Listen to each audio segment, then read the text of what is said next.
Hey boys and girls, how you doing? How you doing? All right, we're gonna, I'm doing this late. It's Thursday. I usually put these out on Friday, but we started with an easy one. So as promised, we're doing some new features. This is a series. Today is part one. This is going to be called the Drummission Drumcover, Steely Dan's Asia Uncovered. Part one, The Grooves. The Grooves! I want to ask you something. Let me ask you something. Alright, by the way, this is my new friend, Sock Puppet Pesci. We all know my producer, Walter Wannabe. I'm very lonely, folks. Very lonely. You better believe it, pal. You know how long it has been since this crazy lunatic has had a date? Really long. I know. I'm his right hand. I'm his right hand. Help me. All right. Enough. All right. I don't know. I'm getting sillier and sillier. I just want people to watch. I want people to watch whatever I gotta do. Anyway, look. I got. I had kind of a big gig pending that I didn't. Well, it's not only that I didn't get it. I didn't even get asked to audition, and there was a whole lot of reasons. If you ask me, the reason was mainly because one of the main people is a big Christian guy, and I'm not. Did I get my point across? Anyway, so I'm a little down about that. But let's get back on. Let's get what I'm talking about. All right, Steve Gadd, as you know, did Asia. And there's a lot of rumors, that he did it in one take. There's that big rumor. He walked in, did it, and then you listen to a few more stories about it, and you find out that he didn't. He went in, he listened to a couple of other drummers who had done it that they had on tape, and then he did his version. And you hear he did it in 3 or 4 takes. Here's what I think really happened. And what I know, for the limited amount of studio work that I did in my life, what I know about it. They might have taken, all right, whatever drum break he did in the 3rd take for the first drum break, maybe they liked that one the best and they used that one. But then, in the very first take, they liked that samba pattern he did and that 3rd drum break, and they put that one in there. So I would think out of the 3 or 4 takes, it's sort of pieced together. And when you watch, if you go into the Steve Gadd clinics, he says he doesn't remember exactly what he did. He did something like this, and he used these rhythms. So he does some Gaddisms. So what is this video gonna be about? Today's Thursday. Let's say you get called today and you get called for a gig on Saturday and you see on the list is Asia. Now, with as little and as few gigs there are in a lot of places, you don't want to say, hey, I can't do that one. I'm not good enough. You might say it. You know what? Enough of you. All right. I'm cracking up, folks. I'm cracking up. You don't want to be the one that says, no, you can't do it. Right? So most of the time when you do something like that, I would not think that the person who hired me is expecting verbatim. But I am thinking that he's expecting a reasonable facsimile. In other words, there are some Gaddisms in there that Gadd does in a lot of solos, and if I put them in, I'm going to score high points. If I didn't put them in, well, I don't. If my time was good and my groove was good, I don't think it would hurt me, but I don't think it would help me in future gigs. For being top of the list for that callback. So what I'm going to do is go over some Gaddisms in each solo. We're going to do this in 4 parts. 4 parts. Today we're doing the grooves. We're going to do the grooves, including the end samba groove. At least what I think he's doing. And again, I've seen him at 3 or 4 different clinics, and he does not know exactly what he did back then. And you can watch 30 videos on YouTube and you will see 30 guys show you something different. I'm going to show you what I think he does. I'm going to show you something that works, and possibly a workaround for it. All right.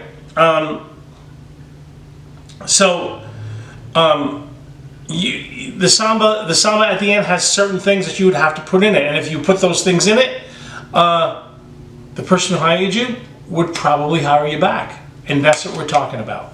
That's what we're talking about. How to get the gig, how to keep the gig, you know, whatever level you're on, you get a call to play, and it's going to be Asia. What do? That's a very difficult song. I'm going to show you today, what does Mr. Gadd do? And maybe there are things in your wheelhouse that you can do to make the gentleman who hired you think you're doing it closer than you actually are.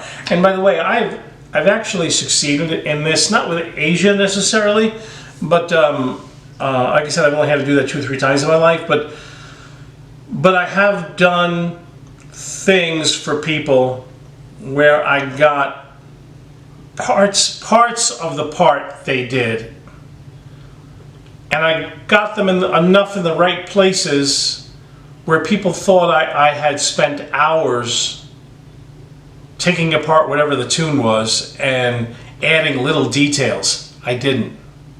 I never have. I'm way too lazy for that. And so that's what I want to show you today. How did I get these people to think, man, he's doing that just like the record, even though I really kind of wasn't. All right? And here's the bottom line. The civilians don't know. So let's go right to the practice room, and let me show you some of the grooves, some of the cool grooves that he does in there. This is part 1 of the Drummission drum cover, Steely Dan Asia Uncovered. I think I said it already, but part 1. Hey everybody, how you doing? So, like we said, we're doing this in 4 parts, I guess. We're going to talk about the grooves today in Asia. And the next time we're going to talk about the first 2 solos, or breaks, they're more rightly called breaks. And the third time, the third part, we'll do the final break. And then finally, the last thing we'll do is do the entire thing as a drum cover. I'm not going to play the tune during these couple, only because I've got a couple of copyright issues with YouTube, and I'm trying to, you know, keep them dispersed, because I'm definitely going to get a copyright issue when I do the drum cover. Alright, so like we said, it's today's Thursday, you get the call, Saturday you're going to do a gig, and they want Asia, and you know, depending where your skill level is, I'm going to give you a couple of workaround ideas, but with the grooves, they're very much not that hard, but they are unique. They are unique. So if you listen to the tune, you'll see that he doesn't do a whole lot on the snare drum. You know, he doesn't backbeat a lot on the snare. He does backbeats on the tom. He does a little bit on the snare, but mostly it's on the toms.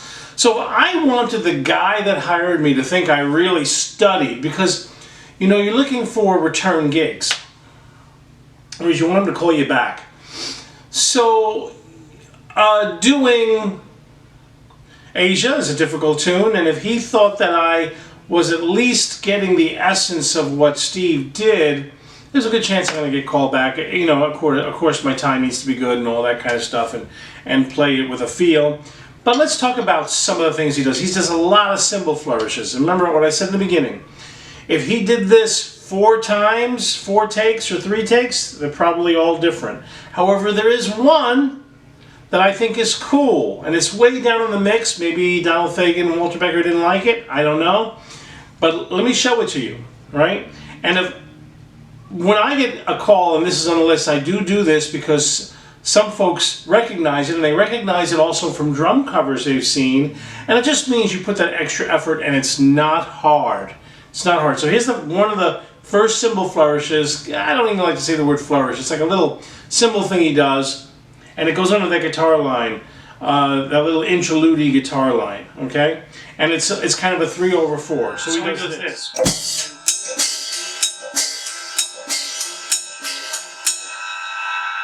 Do it again.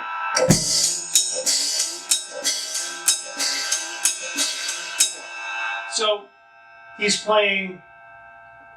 One is here. in your hi-hat, he's letting the hi-hat splash between your bass drum and your hi-hat, and he's got 1 and 2. So center of the ride and bell. It's very cool.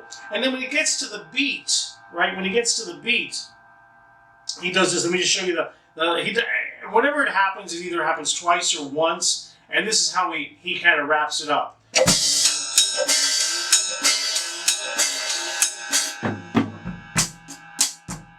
It's a little quicker than that.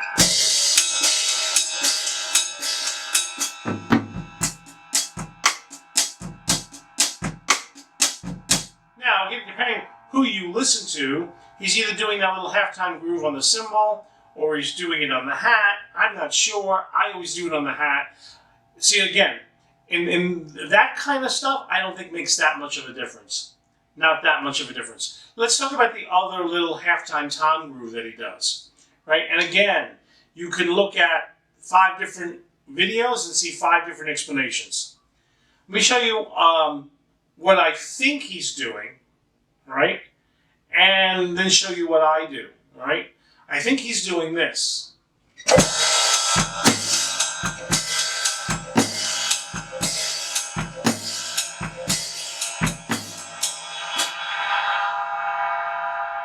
Let me show you what I do. And I think it's close enough, and it's not hard. Although I think he's doing the hit on 1 I'm going to do up here. I think he's doing it on the hi-hat. So here you go.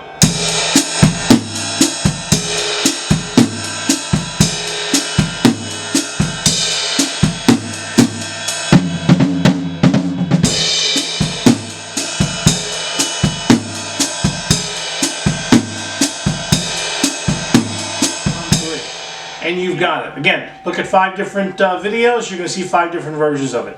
Let's keep going. Let's keep going. The biggest thing I see, and all the YouTubers kind of agree on this, when you get something they all agree on, it's probably what he's doing. All right? So, quarter notes on the cymbal. By the way, a lot of the flourishes that he does, when you hear him just doing... I don't do that when I play with bands and I do this. I just do...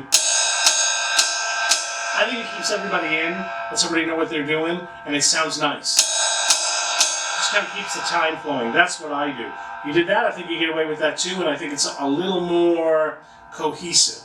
Not that I would second guess Steve, but again, Steve was doing this, you know, he walked in, listened to a couple of other drummers, and then did this. So here's the part of the groove that he does that's very cool, and I've never seen anyone do it. And I'm going to play the halftime little section on the floor tom. Watch.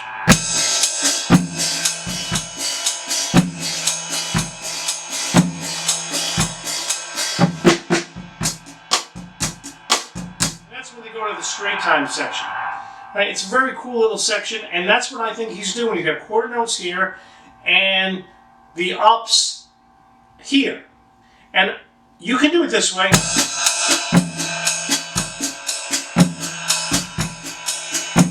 He's sort of letting the hi-hat ring a little bit, but then we're in a studio and it was a big sound. If I was in a small club, I'd probably do it that way too.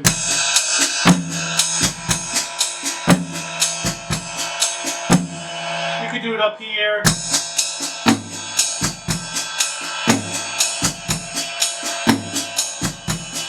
And then we get that straight time section. All right, now the big moment. The ending samba. The ending samba. All right. Now that samba groove at the end. So I've been to 3 or 4 separate clinics of Gad, and he says all the time he doesn't really remember what he did. And if you listen, and I've watched, like, you know, probably 50 or 60 different drum covers on this tune, and everybody does it a little differently. And Gad himself does it a little differently, I think, each time I've seen him play it at the clinics. And when I listen to it, I hear a guy jamming and having fun. So, the guy hires you, and what is he expecting? For my money, he's expecting bell of the cymbal, at least a couple of times, you know, every time that chord progression goes around for that and a 4 on the cymbal crash. But even if you just gave them the bell, the cymbal, and didn't do the cymbal crash, the thing I think they're expecting is this: 1, 2, 3, 4, and 1, 2, 3, 4, and 1, 2, 3, 4. Now you can do, as far as your cymbal hand, remember I'm left-handed, I'm leading with my left, you'd be leading with your right, you just would reverse it. So you could do this.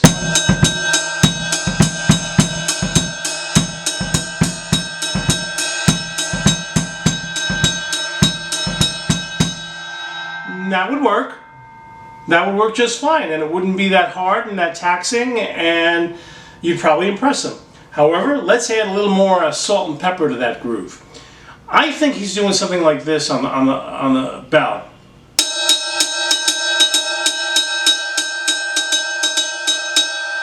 So let's do that.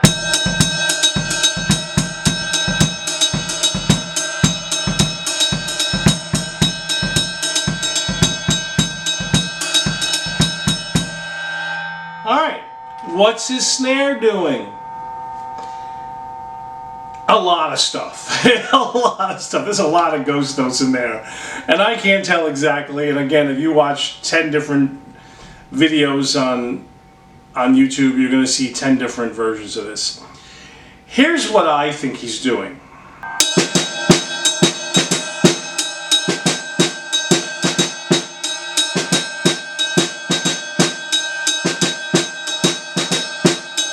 So let's put that all together. So here you got an E and 2, a 3 E and that would both hands together, 4. And I think sometimes he does the and a 4 on the snare, and sometimes he just does it on the crashing on the one of his crashes. So let me show you how I would play it. All right. And the other thing he does throw in there once in a while, and I tell you, you know, it kind of messes me up when I throw it in there, so I don't do it. He does that little fill, you know, 3 E and a 4 E and. Then he comes back to and, right, 1 and 2 E and. He does that. He throws that E of 2 on the bass drum. And I'll try to throw that in. I don't often do that when I play the song, but to be honest with you, I've only had to play the song live like 3 times. So here we go. This is what I think he's doing, and this is, if you did this, that's this, this,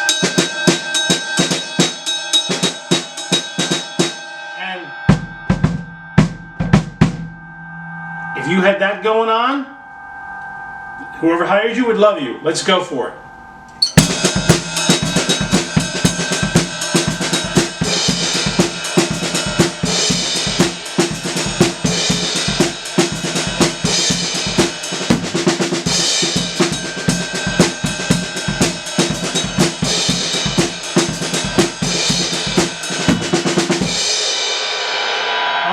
That is what I think is happening at the end. And if you did that, or something close, you're getting hired back, dude. You're getting hired back.